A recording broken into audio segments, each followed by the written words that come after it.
Hi, I'm Alan Siege, and I'll be working with you on marketing, action, and steps. My background in marketing goes into a variety of ways. I've taught marketing at the State University of New York, here at Long Island University, at CUNY. I also have my own small business management consulting practice where I help small businesses better market themselves. Okay, let's talk a little bit about the legal situation. Now, I want you to know that this is primarily about United States law, but in it there are 6 major categories of business structures. Now, I have to tell you, I'm not an attorney, but I'm going to be able to take you through these so you'll understand them a little better. So, if you're going to be doing business in the United States, this shows you the top 6 or so corporate legal structures that you should be aware of. Okay, sole proprietor. This is the easiest one to set up, and that's the pro. But the con, it's got significant liability issues. So that means that people can go after your personal assets if somebody were to sue you. So there's not a lot there to protect you from an investor or from a customer or from a vendor that sues the company because they can go after your personal assets. Let me just make this clear. What makes it really easy to set up a sole proprietorship is that anybody can do it. You don't have to have anything else besides yourself. But the problem that we're emphasizing here is that when you have it set up by yourself, all the things that you own, your personal assets, they can become taken away from you if somebody sues the company. Okay, let's go to partnerships. Partnerships, they must have a dissolution of the partnership agreement. So in other words, if 2 people get together and they don't get along or there are problems, you got to have something in writing, an agreement, if you're going to work together. So when you separate, if you separate, it won't be so complicated. And trust me, this mistake is done a lot.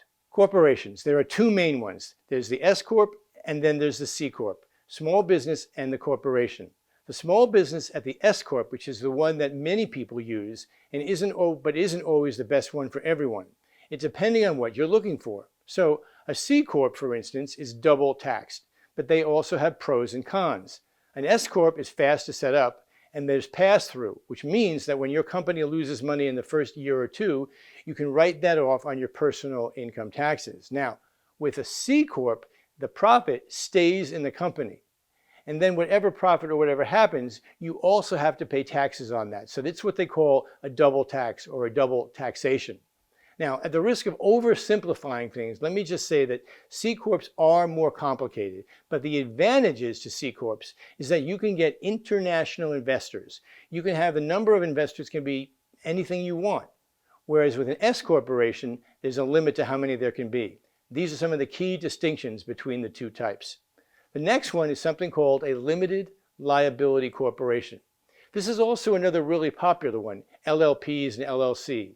Limited liability partnerships and limited liability corporations. They combine the benefits of corporate liability installation with the favorable tax treatments of partnerships. So, you can have a partnership number 2, which combines it with corporations number 3. So if you're looking at more than one partner in your company's LLC, well, then that's where LLC may be the way to go. But you really want to get your attorney to be involved, and he will tell you or she will tell you what's best for you. The next one is something called nonprofits. If the corporation makes a profit, it's not distributed to the owners, but is kept inside the company and can be used for other things. So it can be very powerful, except that investors usually don't invest in nonprofits because there are no profits for them to share.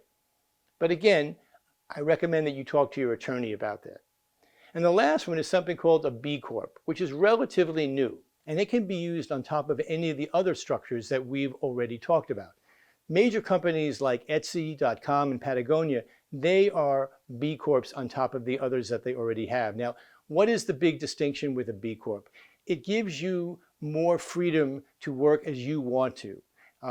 People or businesses that are in the environmental and social issue space prefer a B Corp because it gives them more latitude. The point really is, it's not about just making money. It's not just about profit. It's about other things that are equally important to making money.